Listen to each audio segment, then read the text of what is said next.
Hi, ഞാൻ നിത്യയാണ്. ഇതാണ് ഞങ്ങളുടെ സ്ഥാപനം അഗ്രി പോയിന്റ് G3 ടെക്നോളജീസ്. ഇതാണ് നമ്മുടെ ഈ സ്ഥാപനത്തിൻ്റെ അടുക്കളത്തോട്ടം. ഇവിടെ കുക്കുംബറുണ്ട്, തക്കാളിയുണ്ട്, പച്ചമുളകുണ്ട്, വഴുതനയുണ്ട്, വെണ്ടയ്ക്ക, പുതിന, ചീര, ക്യാബേജ്, കോളിഫ്ലവർ, അങ്ങനെ പല വിധമായിട്ടുള്ള പച്ചക്കറികൾ ഞങ്ങളിവിടെ നട്ടിട്ടുണ്ട്. ഈ പോട്ടുകളിലൊക്കെ അടിവെള്ളത്തിനായിട്ട് ഒരു 10 രൂപയുടെ ചിലവ് പോലും വന്നിട്ടില്ല. 10 രൂപയുടെ അടിവെള്ളം പോലും നമ്മൾ ഈ പുറത്തുനിന്ന് മേടിക്കുന്നതല്ല, അത് നമ്മൾ സ്വന്തമായിട്ട് ഉണ്ടാക്കുന്നതാണ്. അതെങ്ങനെയാണെന്നുള്ളത് ഞാൻ നിങ്ങൾക്ക് പരിചയപ്പെടുത്തി തരാം.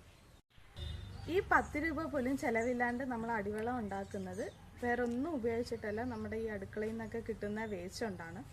ഇത് നമ്മൾ ഇവിടെ നിന്ന് കിട്ടിയ വേസ്റ്റാണ്.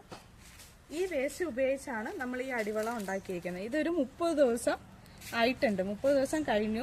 ഇത് നമുക്കിനി ഡയറക്റ്റ് ആയിട്ട് ചെടികളിലൊക്കെ അടിവെള്ളമായിട്ട് യൂസ് ചെയ്യാം.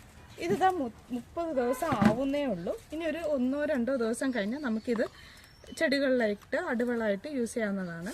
ഇനി ഇതിപ്പം കഴിഞ്ഞു. ഇനിയിപ്പോൾ നമ്മൾ പുതിയതായിട്ട് ഉണ്ടാക്കാൻ പോവുകയാണ് അടിവെള്ളം. അപ്പോൾ അതെങ്ങനെയാണെന്നുള്ളത് നിങ്ങൾക്ക് ഞാൻ കാണിച്ചു തരാം. ഈ അടിവെള്ളം ഉണ്ടാക്കാനായിട്ട് നമുക്ക് വേറെ ഒന്നും വേണ്ട. ഇതിപ്പം പഞ്ചായത്തിൽ നിന്നൊക്കെ കിട്ടുന്ന പോലത്തെ ഒരു ബിന്നാണ്. ചുറ്റിനും ഹോൾസ് ഒക്കെ ഉണ്ട്. ഈ ബിന്ന് നമുക്ക് കിട്ടിയിട്ടില്ല എന്നുണ്ടെങ്കിൽ ഇതേപോലത്തെ ഒരു ബക്കറ്റ്, ഈ ബക്കറ്റിൽ സൈഡിൽ മൊത്തം ഹോൾസ് ഇട്ടിട്ട് ഇതേപോലത്തെ ഒരു ബക്കറ്റ് നമുക്ക് യൂസ് ചെയ്യാവുന്നതാണ്. എങ്ങനെയാണ് ചെയ്യേണ്ടതെന്നുള്ളത് ഞാൻ കാണിച്ചു തരാം. ഇതിൽ ഇനി ആദ്യം ഇനോക്കുലം വന്നിട്ട് നമ്മൾ ഇതിനിങ്ങനെ വിതറി കൊടുക്കുക.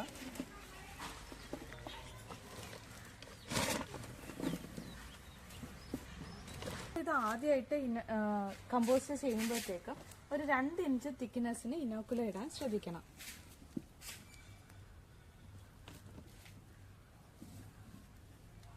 നല്ലപോലെ ഒന്ന് സ്പ്രെഡ് ചെയ്ത് കൊടുക്കണേ.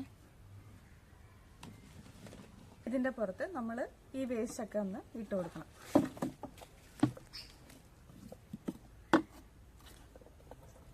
ഈ വേസ്റ്റിനൊക്കെ കവർ ചെയ്യുന്ന രീതിയിൽ വീണ്ടും നമ്മൾ ഇനോക്കുലം ലെയറായിട്ട് ഇട്ട് കൊടുക്കണം.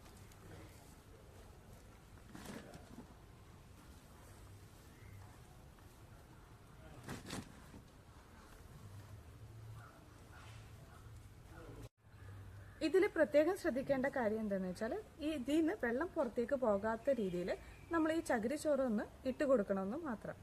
ഇത്രയും ഈസി ആയിട്ട് തന്നെ നമ്മുടെ വീടുകളിൽ തന്നെ നമുക്ക് ഒരു കമ്പോസ്റ്റ് ഉണ്ടാക്കിയെടുക്കാം. അത് ഉപയോഗിച്ച് തന്നെ നമുക്ക് വീടുകളിൽ തന്നെ കൃഷി ചെയ്യുകയും ചെയ്യാം. മറ്റൊരു വീഡിയോ ആയിട്ട് വരും വരെ ഗുഡ് ബൈ.